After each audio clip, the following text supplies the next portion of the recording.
So let's talk about the two different types of email marketing. Okay. Yeah. There's probably 4 different ways at least in our system, but let's talk about the two types of integrations we have. So help the audience understand, if you will. There's a newsletter kind. Sure. Then there's like a drip campaign kind. Right. So let's talk about those two things, why they're different, what's beneficial for which interaction. Absolutely. Okay. Yeah. So really it's a difference between nets and spears, right? I like that. Yeah. And nets would be, I'm going to canvas the world on, a very graphically oriented newsletter that shows me pretty pictures. I can see the products that we're pitching and so on and so forth. And we're going to shotgun blast everybody. Right. And a few people are going to respond back. A few people are going to opt out. Right. And, and it's marginally effective. Most people say that the response rates for that, meaning that somebody actually engages with you, is about 3%. Plus now you're looking at Google and Microsoft and Apple. They're getting very serious about their spam filters and detectors. Yeah. You almost have to use MailChimps and Constant Contacts and Active Campaigns of the world because they're the ones that have special deals with ISPs to allow that to go through. But it still comes from info at yourcompanyname.com. Yeah, right? So those newsletter types are coming from like that dummy email address that says do not reply to, right? Right, Those exactly. guys, and everybody just goes, if I have time, I'll look at it. If I have time, I'll read it. Otherwise, I'm not, right? Yeah. And what you don't want to do is, especially after COVID, you don't want to put your announcements of your price increases into that because still nobody's going to look at it. And if you can't tell they looked at it, they're just going to say, we never got it. Well, and something else that we've noticed on our own campaigns is that because so many people use the preview pane on their email addresses, it gives you a false positive on the open rate. Yes. Right? Because they're just going through and they're deleting as fast as they can at 8 a.m. in the morning when they get in the office. Yep. And it looks like it showed open, but they didn't read it. Right, exactly. And Apple in particular is doing a ton of that. Yeah. They're saying, hey, that worked. Yeah. So but still effective for general communication. Here's just a newsletter. Here's what's going on in our company. And if you want to read it, great. It's a necessary format. So that's the net, right? That's me casting a big shotgun blast and saying, hey, I hope somebody comes back to us, right? The spear is the alternate. The spear is, I'm a salesperson. I'm going to send an email that says, hey, I just see this new product. I thought of you. I thought it could be a good fit for your project. Let me know if you want to learn more. And where it comes from your email address. That's what I was going to ask you. So that's exactly what I was going to ask you. So it comes from Scott Stockham. Yeah, this is not info@company.com. This is this comes john.mitchell@mycompany.com, right? So it's coming from you in particular. And think about that impression that you leave to that prospect or customer of yours. Hey, John Mitchell really cares about your business because he's sitting there thinking this might be a really interesting product for what you guys are looking for, what you do. Because in general, if you care about your customer's business, your customers will care about you, right? Yeah. And so bottom line is when you have that personal one-on-one interaction, let's think about how this plays out over time. You're sending people emails suggesting products that you think are good fits for them, and they ignore them all. And if you're a contractor and you need to call your, the rep that you've just ignored 3 or 4 of his or her emails, right? Because you need to return a product or you need help on installing it or whatever it's going to be, guess what? You, the contractor, in that beta position, and you, the sales rep, are in that alpha position. Right. And hey, and I've had this happen a ton. Hey, I got all your emails. I'm sorry, just really busy. Right. But you're creating a social obligation in a sense in both directions. Right. And so you as a salesperson looking out for your customers should be sending the things that are meaningful. Yeah. Right. That really do fit. And that's where that contact segmentation comes in and is such a big deal. The other way around is if you're sending those emails and you have a completely cold prospect, and getting cold prospects today is actually pretty hard. Absolutely. Because, it was with COVID, everybody says, okay, let's go to Zoom. And we're going to, Zoom info. everybody, Zoom info. Well, no, actually Zoom. Webinars. Webinars, yeah. And so let's do webinars. Yeah. And that's great for people but how do you get people who you don't know when you can't knock on the door and meet them in a social situation, right? Right. And so what you can do is continue to introduce yourself via email over time. Right. And they finally say, okay, hey, I appreciate it that you're reaching out to me specifically. I'm interested in your in your products because I have something that I might be able to use this on. Right. Right. So it's still a good door opener. And they say that Just the stats on that are about 12% open and engagement. So versus the 3%. Yeah, versus 3%. So Right. 12%. And the reason is, like I said, it's because it's coming from a real human being with real interest in my business, so I'm more likely to respond. So we as a mentioned prospect, mentioned Constant Contact, you mentioned MailChimp, and there was one more you mentioned on the newsletter side of things. But what's an example of the Spear? On the Spear, definitely AutoClose. Okay. Those guys are great guys too, and a good partner of ours. Inside of the Spear, for what they do, that's really that cold opening, open up an account.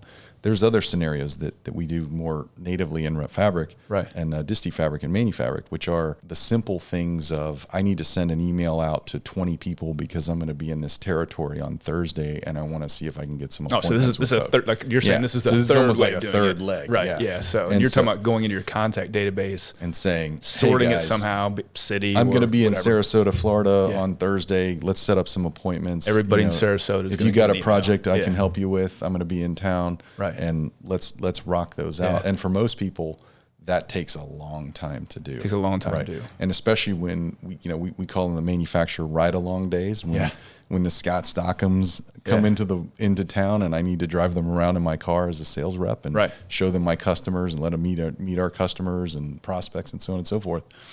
That used to do a setup day like that would take me a day to create and set up a full stack of appointments.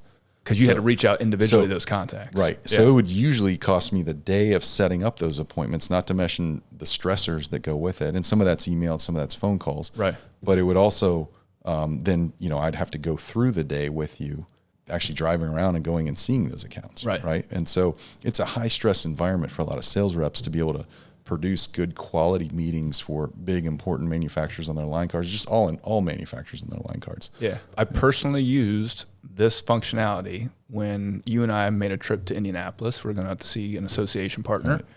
Right. I went through, tagged everybody in Indianapolis and just simply said, hey, we're coming out. Would you like to see us?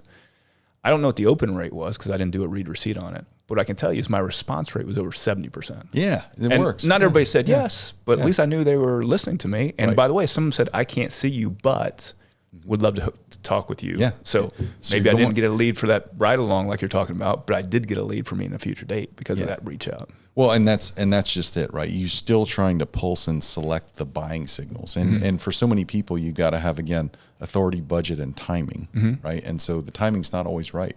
We look at like different industries that we're involved in.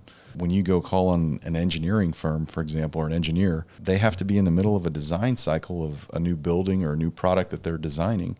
And if they're not, they really don't need to see you because they're not in the parts picking mode right now. And you don't want to waste your time on them, to be honest with you. Yeah, it's not use of your time either. And that gets back to the fact that just in our own time studies, we figure that what a typical sales rep is $250 an hour per sales call, right? And it's probably more like $400 to $600 depending on what role they have within the company and their seniority. Right. That's an expensive $400 sales call to only learn that this engineer I'm talking to doesn't have anything for me to do other than look at my cool new widgets. Yeah, that looks cool. And maybe you're setting some groundwork for the future. Right. But, in the sales rep case, if you're making 5% commission, you need to have a $20K order walking out of there. Right. To cover that $400 sales call. Yeah. And that assumes you're not taking them out to lunch either. So, So it's expensive and it's, it's an inefficiency in the market. And I think that's also why we're starting to see more and more people move to kind of a more inside sales staff also, right? But it's still not as effective as learning, an engineer, a prospect, a buyer, taking them out to lunch, understanding like who they are as people, because people still buy from people, right? And how, you just need to do that at the right times and the right moments where you're going to get those orders that at least cover the lunch. I'll tell you a quick story on that. My dad had a customer. Is your dad the same one who had what's the saying he said about your something about your lies? Oh yeah. That's the other reason you need CRM system so you can remember your lies, right? Yeah. No, so he had a customer that would go out. They would go to Harry Waba's kind of martini steak place for lunch. Yeah. And his customer would basically sit there and drink martinis and not eat. Wow. Okay. And this is like in the 60s. Sure. And not eat. So 5 martinis later, my dad would have like 2 and then eat a steak drive the guy back, Yeah. deposit him in, Yeah. in his building.